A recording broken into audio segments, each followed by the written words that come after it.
몸에 이상이 생겼다는 사례가 속출하면서 소비자들이 불안해하고 있는데요.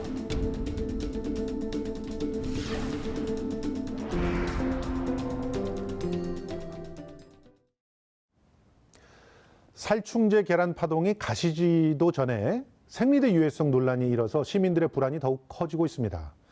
논란이 수그러들지 않자 식약처는 유해성 물질 함유에 대해서 현재 평가 중이며 결과는 내년 하반기에나 나올 예정이라고 발표했는데요.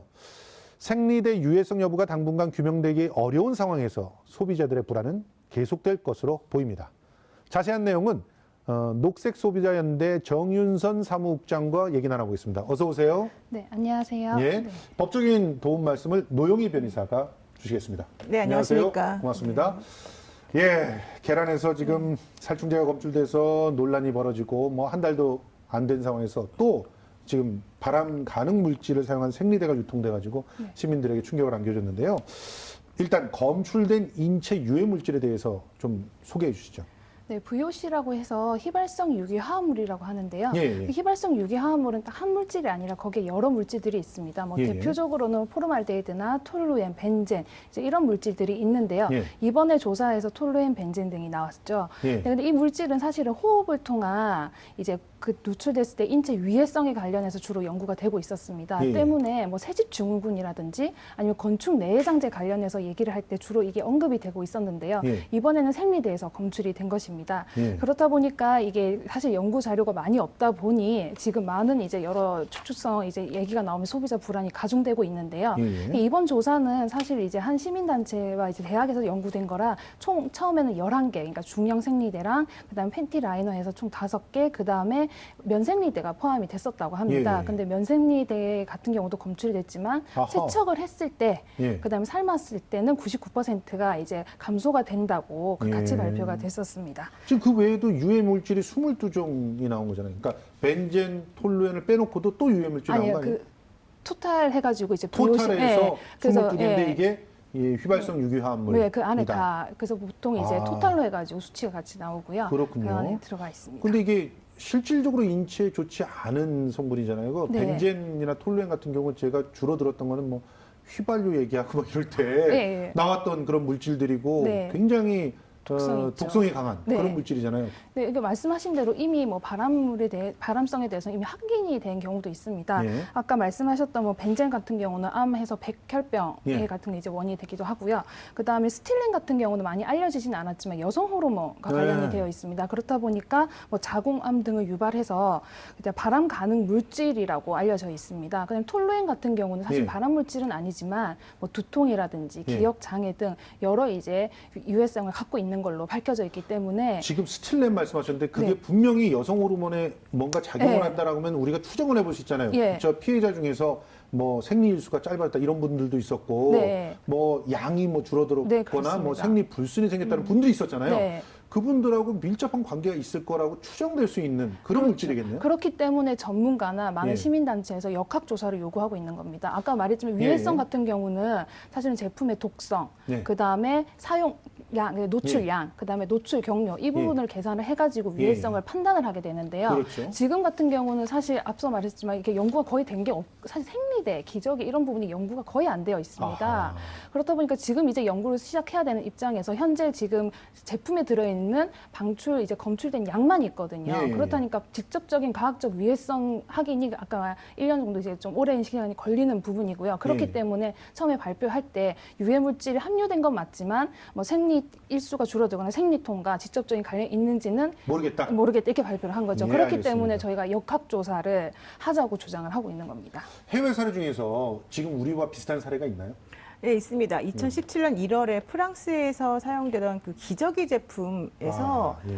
그 두 가지 안 좋은 물질이 나왔는데 다이옥신하고 살충제 성분이 나왔거든요. 기저귀 살충제가 나왔어요? 그러니까 다이옥신은 아시다시피 그 맹독성 그런 그렇죠. 물질이잖아요. 예. 예, 그리고 또 하나 그 살충제는 당연히 뭐 발암 물질로 분류되어 있는 그런 물질인데 이것이 아기들이 사용하는 기저귀에서 나왔기 때문에 사실 충격을 좀 준 상황이고요. 예. 결국 이제 국내 대형마트에서는 이 기저귀들은 판매하지 않는 것으로 했는데 예. 사실 그 전까지는 현재는 우리나라 그 시장 점유율이 12 내지 13% 정도에서 2위 업체였다라고 지금 하고 있거든요. 그러니까 사실은 이 제품을 사용했던 자기도 모르게 이것 때문에 혹시 문제가 발생했을 수 있는 그런 아기들이 있을 수가 있다는 게 이제 첫 번째 문제고요. T사라고 하는 얘군요. 네, 네, 그런 것 같아요. 그리고 또, 알고 있습니다. 예, 또 하나는 이제 그 독일에서 맥주, 예. 그 우리 보통 독일 맥주 맛있다라고 그러는데, 그렇죠. 다양한 맛이 있고. 예, 예, 그 제초제 성분이 14가지가 검출이 세상에. 되기도 했고요. 예, 제초제가 예, 맥주에. 예, 예. 그리고 2014년에는 수입 과자에서 타르 네. 색소가 이제 발암물질인 타르 색소가 검출되기도 했습니다. 자, 뭐 해외에서 이러다 보면은 분명히 법적 분쟁이 있었을 텐데 그런 사례도 있죠. 있습니다. 외국은 특히 이제 징벌적 손해배상이라고 하는 제도가 있기 때문에 예. 오히려 우리나라보다는 피해 구제가 훨씬 더 용이하다라고 볼 수 있는데요.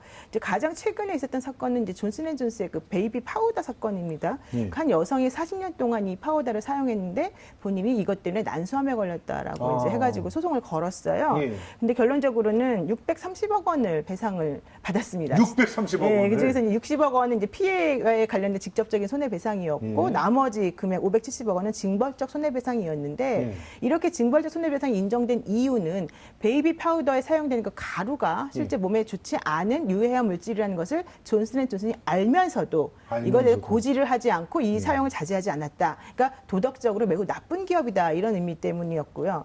또 하나는 그 1993년도에 있었던 뭐 중금속 배출로 그 전기 회사에서 사용하는 그런 전기 때문에 중금속이 배출돼서 주민들이 집단 소송을 냈다가 3,300억 원 정도를 배상받은 경우도 있고요. 예. 또 하나 좀 특이한 것은 2008년도에 중국에서 멜라민이라고 하는 물질이 함유된 분유가 맞습니다. 있었습니다. 예, 그렇습니다. 그 분유를 먹고 아기들이 6명이 사망을 하고 30만 명 정도가 신장 질환을 앓았는데 결과론적으로 2009년도에 이 멜라민 분유를 직접 만들었던 혹은 이제 이 제일 중요하게 정범이라고 표현됐던 사람 2명이 사형을 당했습니다. 예. 그러니까 중국 같은 경우는 이제 돈으로 배상하는 것보다도 이렇게 아예 목숨을 뺏어가는 방식으로 처벌을 이제 극력하게 하고 있는 거죠. 자, 유해 물질들이 나왔다라고 하는 거는 부인할 수 없는 사실이에요. 그런데 궁금한 게 이걸 의도적으로 넣었을 리는 없잖아요. 그럼 왜 나온 겁니까, 생리대에서? 일단 생리대 같은 경우 구조가 굉장히 단순합니다. 뭐 예. 흡수체와 그다음에 표지, 뭐 방수층을 나누는데 표지 예. 같은 경우는 거의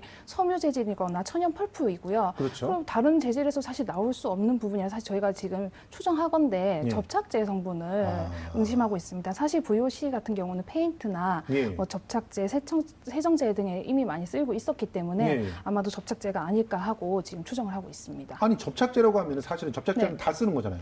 그러니까 네. 다른 생리대에서도 나올 가능성이 충분히 있는 거 아닙니까? 네, 그래서 지금 사실 처음에 논란했던 한 해당 제품 말고도 예. 지금 최근에 발표된 자료에서는 다른 제품에서도 나왔다. 지금 검출이 됐다고 발표가 그러니까 됐습니다. 안심할 제품은 하나도 없다. 그렇죠. 이런 얘기가 나오는 네. 건데, 자, 그러면 소비자들은 지금 어떤 상황인가요?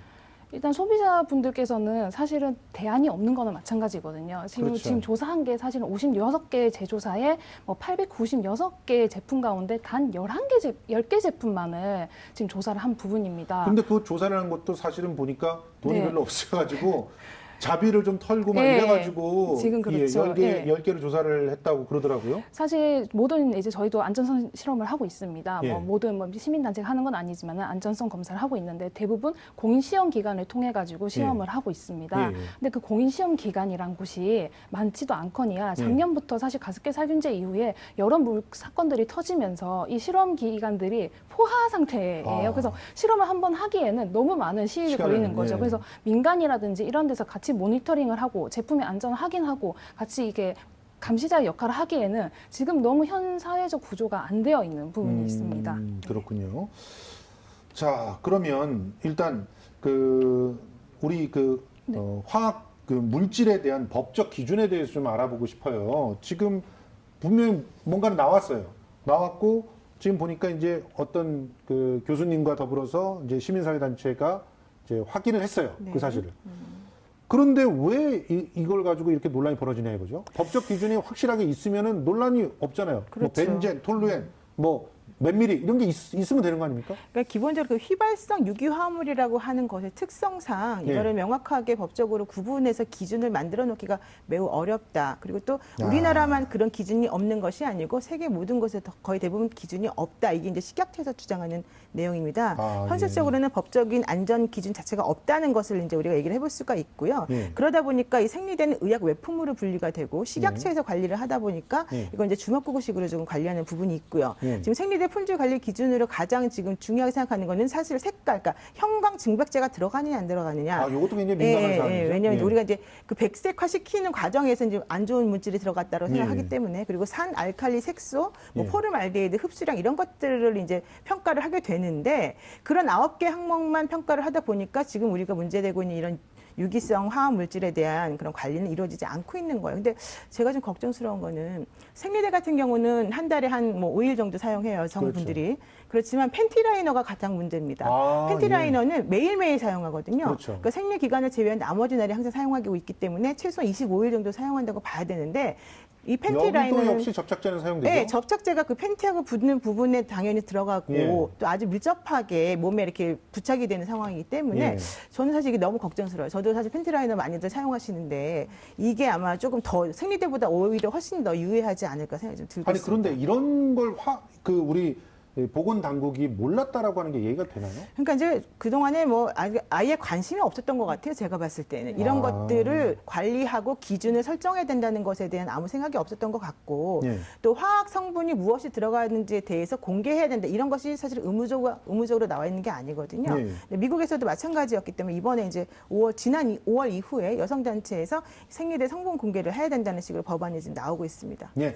자, 지금 이 시점에서는 그러면 실제 피해자들 얘기를 좀 들어봤으면 좋겠는데 어떤 부작용들을 호소하고 있습니까? 일단은 지금 여성환경연대 쪽으로 접수를 받았을 때 3,909건에 접수가 됐다고 합니다. 그 가운데서 뭐 85% 2,500명 이상이 지금 생리량이 줄었다고 얘기를 하고 잠깐만요. 있고요. 이거는 특정 브랜드의 생리대, 그러니까 문제가 됐던 처음에 문제가 됐던 그 생리대의 피해 건만 3,009건이라는 거죠. 그렇게 해서 그 가운데서 뭐 70%는 아예 생리 기간이 줄었고 그 다음에 이 가운데서 몇 분은 아예 산부인과 질환 이거 병원에 다녔다고 합니다. 근데 그 이후에 사실 사건이 불거지고 나서 지난달 21일부터인가 식약처에서도 지금 이제 피해 접수를 받고 있는데 사실 그전에는 부작용이나 이런 쪽으로 해서 생리대로 전혀 접수가 안 되다가 지금 그때부터 지금 접수가 막 되고 있다고 합니다. 지금 총 4일까지 접수된 게 74건이라고 하는데요. 그런데 어떤 언론을 보니까 그 황당한 내용들을 기재를 하면서 신고를 하게 돼 있더라고요. 남자 여자냐는 왜 묻는 거죠? 생리대 문제가 나왔는데. 그러니까 이게 지금 접수는 되고 있는데 그 과정에서도 지금 불만이 나오고 있는 부분이고요. 그다음에 지금 접수되고 있는 분 앞에서는 사실은 특정 한 해당 건이지만 이 해당 그 식약처 같은 경우는 여러 제품에서 지금 접수를 받고 있기 때문에 이 수치도 사실 좀 중요하게 봐야 될 것 같고요. 그렇겠네요. 74건밖에 안 됐다는 건 분명히 접근이 뭔가 문제가 있거나 홍보가 안 됐다거나 이 뭔가 문제가 있는 거예요. 그래서 저희 사실은. 이제 소비자단체에서 지금 하고 있는 게 사실은 처음에 환불 조치할 때도 저희가 그런 환불을 받을 수 있는 방법을 안내도 하고 있고요. 그다음에 어떻게 이렇게 접수를 하는지 가습기 살균제 때도 그랬지만 저희가 그런 방법들을 좀 정부에 어떻게 피해 접수를 하는지 안내를 하고 있습니다. 근데 환불을 받는다는 것 자체도 말이 안 되는 게 영수증을 매일 갖고 있는 건 아니잖아요. 그렇죠. 지금 현재 제품만 있으면 좀 이제 된다고는 하지만 기존에 예전에는 다 그랬었죠. 그렇죠. 자, 일단 그러면 피해자들을 구제할 수 있는 방법들을 좀 알아봐야 될 거 아니에요. 근데 외국에서는 이렇게 됐을 땐 그냥 집단 소송해가지고 징벌적 손해배상 받으면 되는데 우리는 집단 소송이 굉장히 어렵지 않습니까?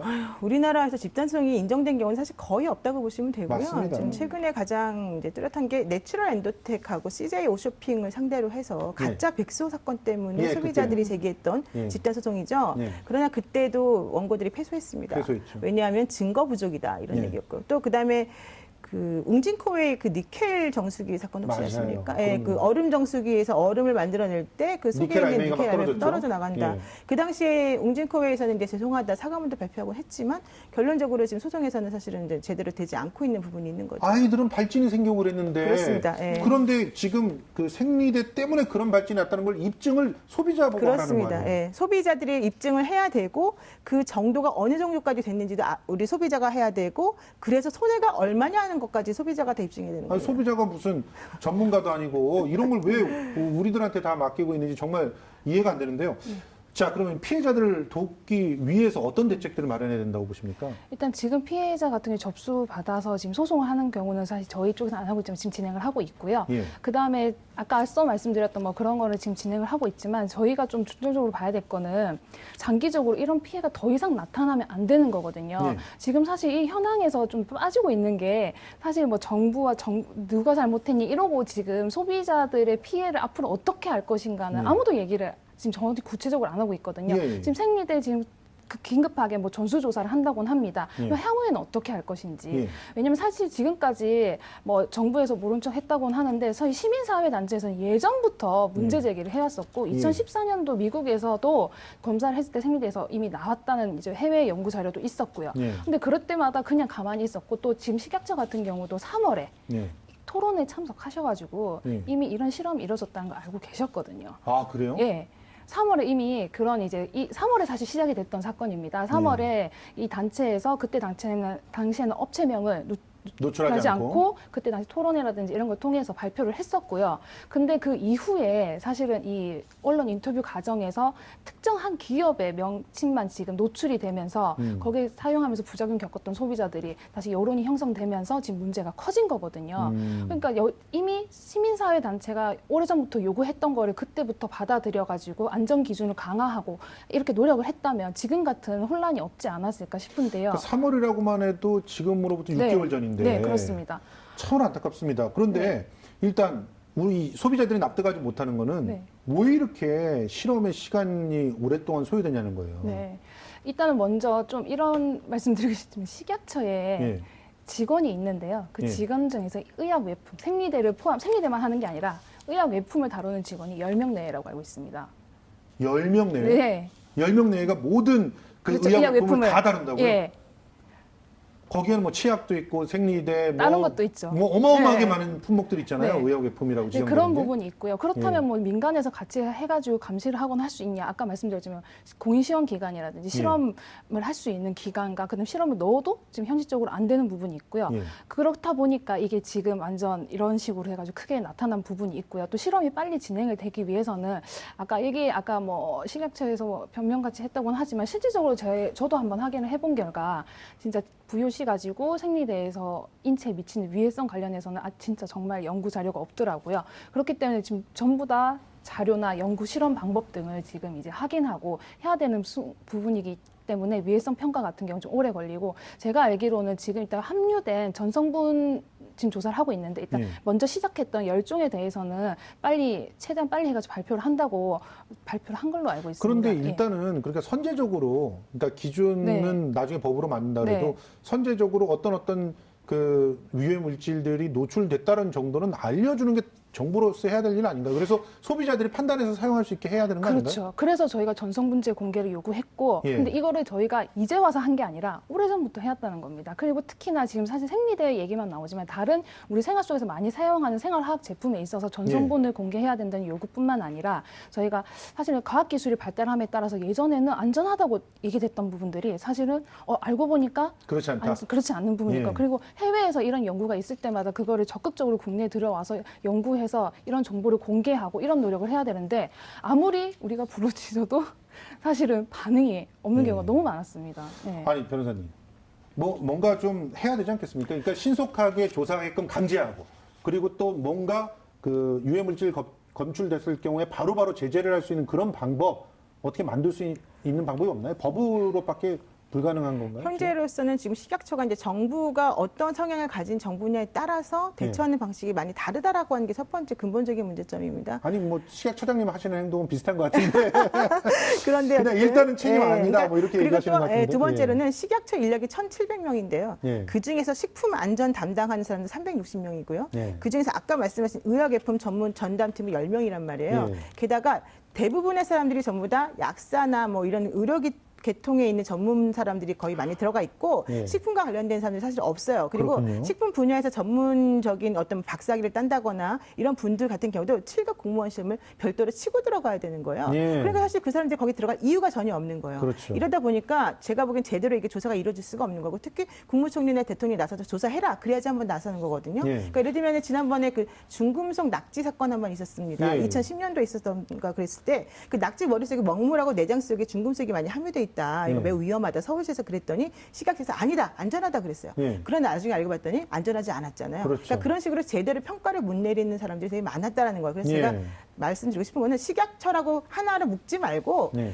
나눠야 돼요. 이 예. 처를 지금 일을 못 하고 있는 거잖아요. 예. 그러니까 오히려 분리를 시켜서 각각 자신들이 맡은 영역에 있어서 오히려 제대로 일을 할 수 있게끔 처리를 뭐 만들어주는 예를 게 들어서 낫죠. 뭐 의약 안전, 그렇죠. 또 식품 식품 안전, 안전. 예, 그런 그다음에 식으로. 이런 그 어떻게 보면 의약 외품 안전 이런 걸 나눠야 된다. 예, 그리고 또 조사하는 것도 1년에 뭐 한 번이라든가 두 번이라든가 어떤 기준을 만들어서 무조건 예. 조사를 먼저 선행적으로 할 수 있게끔 해야 되는 게 필요하고 더 중요한 건 지금 이게 문제가 되는 거는 아까 말씀하신 것처럼 처음에는 문제가 아니었는데 나중에 문제가 됐다거나 예. 처음엔 물질이 없었는데 나중에 물질이 생겨서 문제가 되는 예. 거를 우리가 커버 못 하는 거거든요. 예. 그런 부분을 먼저 캐치해내는 그런 것도 필요하죠. 아무튼 그렇게 또 나눠놨다가는 서로 우리 쪽의 소관이 아니다 이러면서 또 핑퐁 할 것 같아서 좀 걱정스럽긴 한데요. 일단 앞으로 녹색 소비자연대 측 어떤 계획 갖고 계신지 좀 정리를 해주시죠. 일단 소비자들에게 안전하게 사용할 수 있는 방법을 안내하고 그다음에 예. 아까 피해 접수라든지 이런 부분을 돕고 있고요. 예. 그다음에 저희가 좀 중점적으로 살펴보는 부분은 안전을 지속적으로 강화해야 된다는 부분입니다. 예. 이뿐만 아니라 생활 제품을 안전 기준을 살펴보면은 특정 제품에서 A란 물질이 문제가 되면 그 A 하나 슬쩍 넣고 끝납니다. 예. 안전 기준 만들어 놓은 거를 다시 뒤집어 보지를 않아요. 이제는 조금 우리 전문가들이 좀 적극적으로 요구해가지고 이 안전 기준 강화하는 노력을 해야 될 것 같고요. 그래서 네. 저희는 이제 그쪽으로 해서 향후에 좀 더 안전하게 소비자들이 생활할 수 있도록 그런 이제 제도 개선 부분을 이제 좀 적극적으로 해야 되지 않을까 지금 활동을 하고 있고요. 그 다음에 네. 지금 식약처에서 뭐 생리대 안전 점검 무슨 위원회라는 걸 만들었더라고요. 네. 이제 그 위원회 활동과 조사 결과 발표를 빠르게 한다고 하니 그 결과 발표에 따라서 저희가 또 대처해서 행동해 나갈 예정입니다. 예. 뭐 실제로 케미포비아라고 그 화학 물질에 대해서 무작정 공포를 느끼는 이러한 그 일들이 자꾸 생겨나지 않게 하기 위해서라도 확실한 그런 대책들이 좀 필요해 보이는데요. 우리 변호사님 한 말씀만 좀 정리해 주신다면. 사실 오늘 이 주제가 너무 어둡고 사실 너무 딱딱해서 저도 좀 마음에 안 드는데 어쩔 수 없습니다. 먹거리와 직결된 부분이기 때문이고 또 하나는 이 여성 그리고 유아, 아동 우리 지금 저출산 때문에 문제라고 하는데 결과적으로는 대한민국의 미래를 짊어질 사람들이 직접적으로 지금 피해를 보는 부분이기 때문에 어쩔 수 없는 거 아니겠습니까? 예. 그 밥그릇 싸움 하지 마시고 좀 예. 제대로 좀 일 좀 하십시오. 예, 알겠습니다. 자, 지금까지 녹색 소비자연대 정윤선 사무국장 그리고 또 노영희 변호사 모시고 유해성 생리대의 문제와 대책에 대해서 자세하게 알아봤습니다. 두 분 말씀 고맙습니다. 고맙습니다.